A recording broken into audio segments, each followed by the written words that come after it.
Masih barengan sama gue Dimas dan lo masih dengerin Radio Gadget, the one and only Gadget Radio. Dan ya, di tangan gue sekarang sudah ada handphone baru, tapi harganya murah banget, cuman 1,2 sampai 1,3 jutaan aja. Ya, ini adalah ZTE Blade V40s. Di video kali ini gue bakal unboxing dan ngerasain performa main game di handphone yang satu ini. Nah, buat lo yang penasaran juga sama ZTE Blade V40s, jangan ganti channel lo, tetap patengin terus Radio Gadget, the one and only Gadget Radio.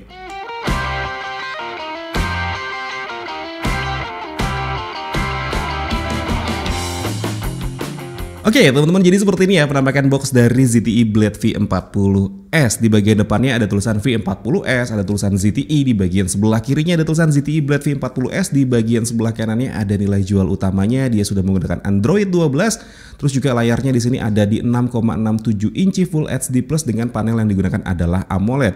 Untuk kameranya ada di 50 megapiksel AI triple kamera, pengecasannya ada di 22,5 watt fast charging dan baterainya ada di 4500 mAh. Di bagian atas boxnya ada keterangan nomor IMEI serta untuk warna yang gue pegang di sini adalah warna biru. Di bagian bawah boxnya ini polosan aja, serta di bagian belakang boxnya ini juga polosan aja, cuman ada keterangan TKDN di sana. Kemudian untuk isi dari dalam boxnya jelas ya, kita bakal dapat handphonenya seperti ini teman-teman. Terus kemudian kita juga di sini bakal ngedapetin buku panduan penggunaan dan juga ada SIM tray ejector yang bentuknya kayak obat nyamuk.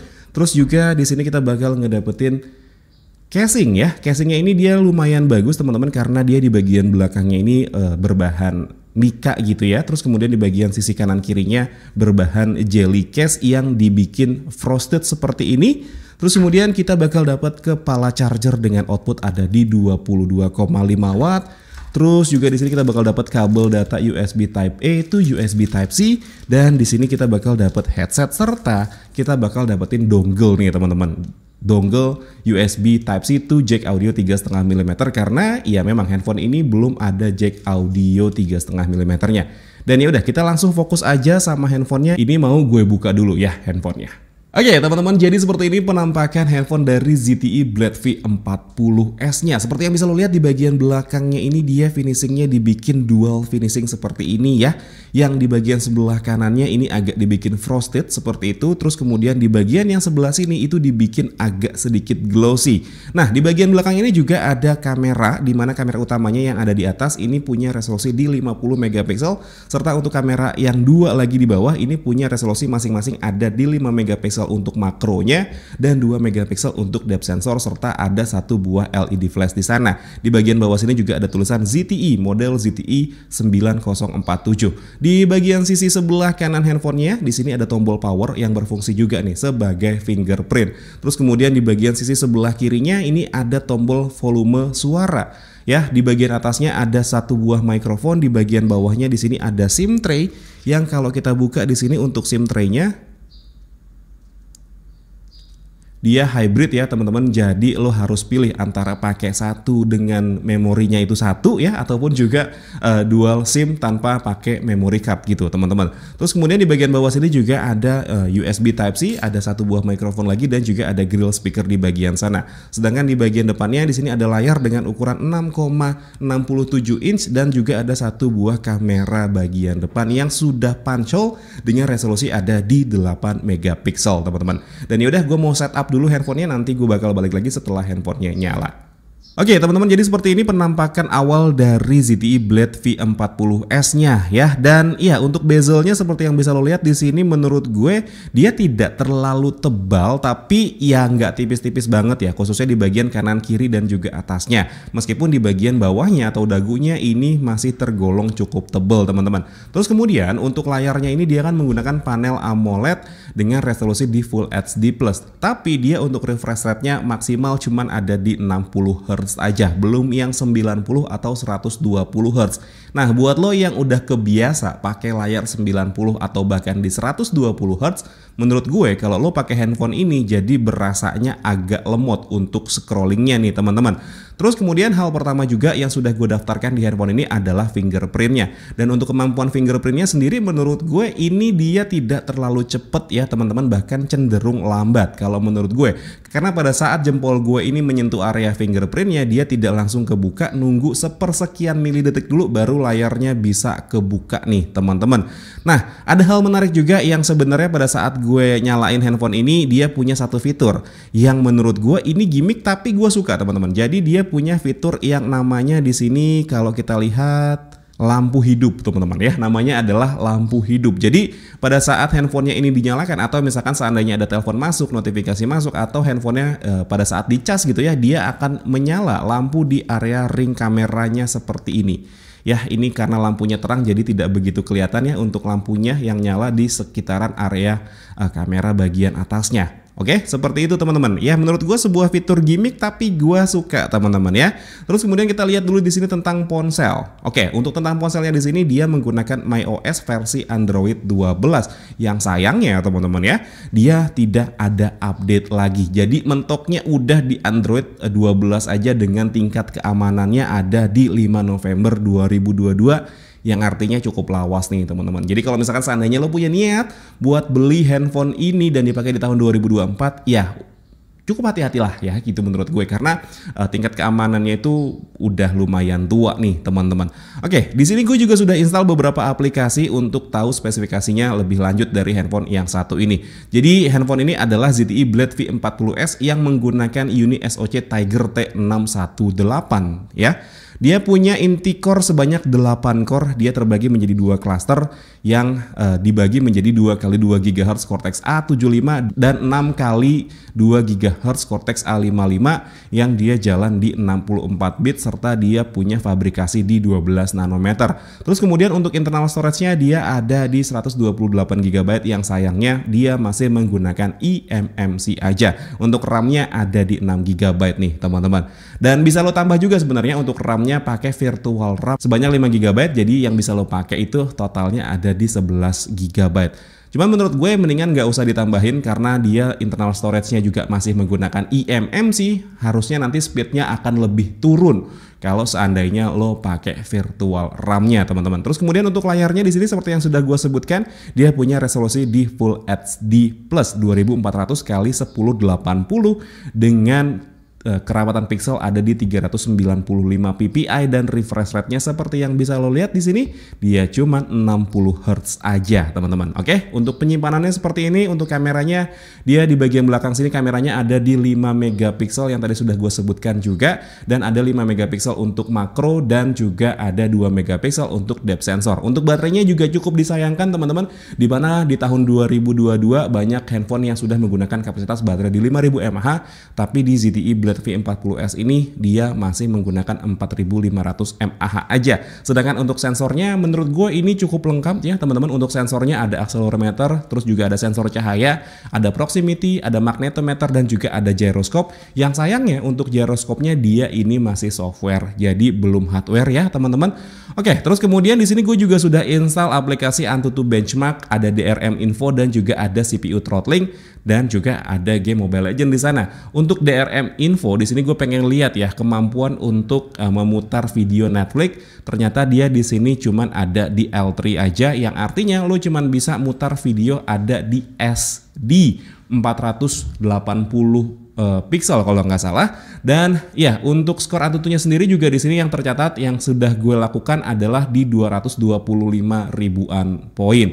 Dan terus kemudian untuk storage testnya di sini karena dia berhubung menggunakan eMMC, gue juga sudah melakukan storage test di sana dan sudah gue capture di sini mana ya? Oke, sudah gue capture di sini dan ya untuk speed bacanya dia cuman ada di 294 MB, sedangkan untuk speed tulisnya dia ada di 243 MB aja. Jadi ini bukan eMMC yang ngebut banget ya teman-teman. Jadi menurut gua ini memang cukup lambat dan pada saat digunakan sehari-hari pun juga ya dia tercatat memang agak lambat teman-teman. Ya gua nggak tahu sih karena memang gua kebiasaan pakai handphone dengan refresh rate 120 Hz gitu ya, ataupun juga 90 Hz. Nah, balik ke layar 60 Hz jadi kayaknya scrollingnya tuh lambat banget gitu ya teman-teman. Ya, ini tadi skor Antutunya juga sudah gue screenshot, ada di 225.000 poin. Dan ya, yang mengejutkannya lagi untuk CPU throttling testnya teman-teman. Untuk CPU throttling testnya yang gue coba di sini dia ada di 30 menit. Dan ya, dia cuma jalan di 60% aja untuk tingkat kestabilannya teman-teman. Agak lambat memang prosesor yang satu ini. Plus mungkin ZTE juga dia tuningannya belum terlalu maksimal. Makanya ya seperti yang bisa lo lihat di sini untuk CPU-nya dia berjalan cukup lambat nih teman-teman. Dan ya udah, kita sekarang cobain untuk main game di handphone yang satu ini ya, game Mobile Legends teman-teman. Oke, teman-teman, kita sudah masuk ke dalam lobby game dari Mobile Legends ya di handphone ZTE Blade V40s. Untuk kualitas grafis yang dikasih di sini ada di frame rate tinggi dengan grafis tinggi, tapi kita bisa mentokin ke frame rate super dengan grafis ultra. Kalau kita appeal di sini, apakah ada terjadi sesuatu? Ternyata tidak terjadi sesuatu ya teman-teman ya. Jadi maksimal yang bisa didapetin dari handphone ini adalah frame rate super dengan grafis ultra. Dan ya udah, langsung kita tes untuk main gamenya aja. Oke teman-teman, kita sudah masuk ke dalam game dari Mobile Legends dan hal yang langsung gue lihat itu adalah pingnya ya teman-teman. Di sini dia untuk penangkapan sinyalnya sudah cukup bagus ya. Jadi pingnya nggak bisa naik lebih dari 50 milidetik gitu ya, karena memang seperti yang kita tahu ZTE itu memang konsentrasinya selain di handphone dia ada di modem juga teman-teman. Ya, jadi harusnya dia untuk penangkapan sinyalnya juga udah oke. Nah, untuk hal yang gue rasakan di sini sebenarnya karakternya cukup berat ya pada saat gue gerakin seperti ini. Dia karakternya cukup berat mengingat dia memang layarnya cuman ada di 60 Hz aja. Yang biasanya gue mainin Mobile Legends itu ada di 90 fps atau di 120 fps ya. Mainin di layar 60 fps seperti ini jadi berasanya cukup berat teman-teman. Dan sesekali dia ada tuh frame drop seperti itu ya. Meskipun untuk touchscreennya menurut gue tidak ada delay sama sekali. Ini jadi aman aja untuk touchscreennya. Gue nggak nemuin delay touchscreen seperti itu. Cuman memang ya seperti yang bisa lo lihat ada frame drop di sini. Ya itu lebih... Ya itu menurut gue cukup mengganggu kalau misalkan lo adalah pro player Mobile Legends nih teman-teman. Tapi kayaknya kalau pro player udah nggak pakai handphone yang model seperti ini ya untuk push rank. Oke, terus kemudian untuk speakernya teman-teman di sini dia cuma ada satu speaker aja di bagian bawah yang letaknya sebenarnya menurut gue sudah cukup baik karena pada saat gue main game seperti ini dia tidak tertutup sama jari. Ya, meskipun untuk kualitas speakernya menurut gua di sini suaranya cukup kecil teman-teman. Ya, suaranya cukup kecil jadi kurang apa ya namanya, kurang berasa aja lah gitu untuk speakernya teman-teman. Oke, teman-teman, akhirnya gue menang juga main Mobile Legends di ZTE Blade V40s dengan cukup struggle teman-teman ya, dengan cukup struggle karena memang beberapa kali frame dropnya itu lumayan berasa di handphone yang satu ini. Ya, meskipun untuk pingnya dia tidak pernah bisa tembus di atas 50 milidetik, tapi untuk kualitas grafisnya ataupun juga untuk kualitas permainannya menurut gua belum yang senyaman beberapa handphone di luar sana. Ya mungkin ini juga yang terjadi karena memang dia masih menggunakan eMMC ya teman-teman, belum UFS. Bahkan untuk handphone yang di bawahnya kayak ZTE Blade V40 Vita itu lebih nyaman dipakai untuk main Mobile Legends ketimbang handphone yang satu ini. Oke, terus kemudian untuk hal selanjutnya yang bakal gue lihat di sini adalah kemampuan kameranya, dan seperti yang bisa lo lihat di sana. Oke, untuk pilihan menu kameranya di sini dia ada panorama. Oke, ada panorama dan juga ada refocus di sini untuk fokus ulang. Terus di sini untuk potretnya dia kalau di bahasa Indonesia dia adalah tegak gitu ya. Dan di sini juga ada fitur kamera otomatis yang kalau misalkan kita buka kameranya dia langsung masuk ke menu ini. Terus kemudian untuk videonya dia video maksimalnya ada di 1080p 30 fps baik kamera depan ataupun juga kamera belakang.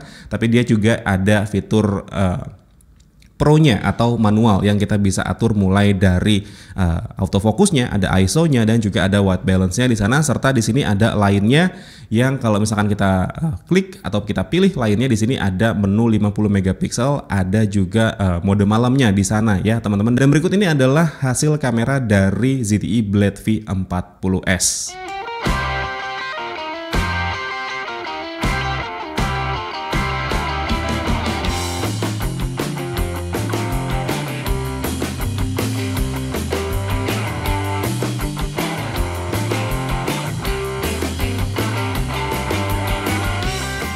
Oke, teman-teman, ini adalah sampel kamera belakang dari ZTE Blade V40S. Ini direkam di resolusi paling tingginya dia, ada di 1080p 30 fps nih teman-teman. Untuk fitur stabilisasinya dia belum ada ya di sini. Jadi benar-benar apa adanya aja bawaan dari handphonenya. Untuk HDR-nya seperti ini, kalau dia capture ke arah matahari langsung kayak gini ya teman-teman. Ya, seperti ini untuk hasilnya. ZTE Blade V40S direkam di 1080p 30 fps. Jarak antara handphone dan muka gue kurang lebih ada di sekitaran 15-20 cm nih teman-teman.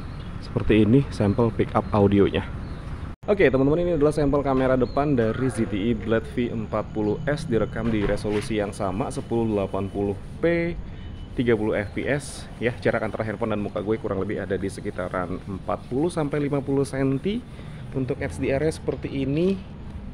Kalau kita membelakangi matahari jadi kayak gini, siluet aja muka gue, bener-bener nggak kelihatan sama sekali mukanya. Tapi kalau misalkan kita cuman menghadap ke arah langit kayak gini ya masih bisa ke capture untuk mukanya. Cuman parah ya kalau misalkan kita membelakangi matahari tuh, bener-bener jadi siluet doang mukanya, nggak kelihatan sama sekali mukanya. Ya, jarak antara handphonenya tadi 40-50 cm, pickup audionya seperti ini, jalan kaki aja tidak pakai gimbal, dan ya seperti yang bisa lo dengar sekarang. Nah, jadi seperti itu ya teman-teman, ZTE Blade V40S dengan harga yang sekarang beredar di pasaran adalah di 1,2 sampai di 1,3 jutaan ya. Menurut gue sebenarnya kalau dipakai hanya untuk sekedar komunikasi, itu harga segitu udah oke banget nih teman-teman. Tapi kalau misalkan dipakai untuk kerja berat, ya menurut gue agak sedikit kurang menyenangkan ya, kurang enak juga dipakai untuk sekedar main Mobile Legends yang bukan merupakan game yang berat-berat banget teman-teman. Padahal skor Antutunya lumayan, ada di 200 ribuan poin, tapi dipakai untuk main game Mobile Legends dia agak kurang kalau menurut gue. Tapi ya gue pengen tahu juga pendapat lo mengenai handphone yang satu ini, tulis aja di kolom komentar di bawah, kita diskusi nih teman-teman. Dan mungkin segini dulu aja cerita gue unboxing dan juga ngerasain kemampuan dari ZTE Blade V40S. Kalau misalkan emang lo suka sama ceritanya, boleh di like dan di subscribe channel gue. Tapi kalau misalkan emang gak suka, boleh di dislike aja. Akhir kata gue Dimas undur diri, sampai ketemu lagi di siaran-siaran berikutnya. Assalamualaikum warahmatullahi wabarakatuh. Dadah.